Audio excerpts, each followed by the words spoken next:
দর্শক, রূপনগরের ৩ নম্বর সড়কের গার্মেন্টসগুলোতে সোমবারই অগ্নি নির্বাপনের মহড়া চালায় ফায়ার সার্ভিস। পরদিনই ঘটল এমন মর্মান্তিক ঘটনা। কেমিক্যালের গোডাউন থেকেই হয় আগুনের সূত্রপাত বলছে ফায়ার সার্ভিস। ঘটনার শুরুতেই গার্মেন্টসের দরজায় তালা ঝুলিয়ে পালায় নিরাপত্তা কর্মী। প্রত্যক্ষদর্শীদের দাবি, এই কারণেই প্রাণ হারাতে হয় ১৬ জন কর্মীকে।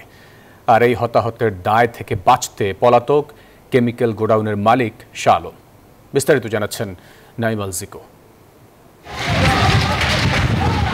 বেলা 11:30টায় রূপনগর আবাসিকের ৩ নম্বর সড়কে থাকা কেমিক্যালের গোডাউনে সূত্রপাত হয় আগুনের। মুহূর্তেই সেই আগুন ছড়িয়ে পড়ে RN ফ্যাশন, বিসমিল্লা ফ্যাশন, স্মার্ট প্রিন্টিং সহ আশপাশে থাকা বেশ কয়েকটি কারখানায়।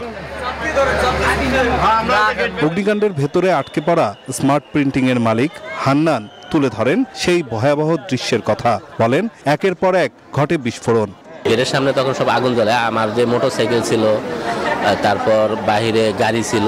এটা হলো কেমিক্যালের গোডাউন, এই পাশে হলো ওয়াশ। আমার ফ্লোরটা ওই পাশে অপোজিটে, তার পাশে আরেকটা ওয়াশ, তার পাশে আরেকটা ওয়াশ। 4-5টা ফ্লোরে একসাথে আগুন ধরে গেছে। ভেতর থেকে অক্ষত অবস্থায় ফিরে আসা আরো বেশ কয়েকজন কর্মী বলেন, আগুন ধরার পরপরই গার্মেন্টসটির দরজায় তালা দিয়ে পালিয়ে যায় নিরাপত্তারক্ষী। ফলে বের হতে পারেননি বেশ কয়েকজন শ্রমিক।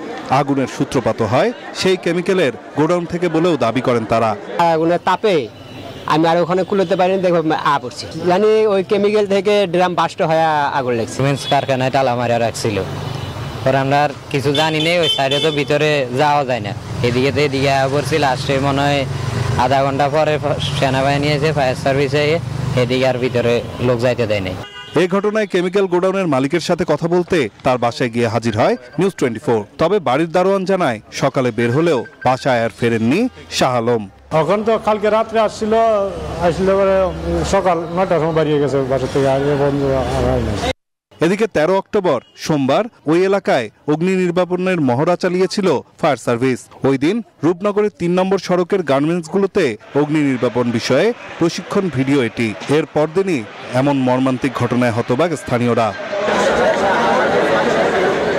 আবাসিক এলাকায় দীর্ঘদিন ধরে কেমিক্যালের এমন গোডাউন প্রশাসনের আড়ালে কিভাবে ছিল তা নিয়েও প্রশ্ন তোলেন এলাকাবাসী।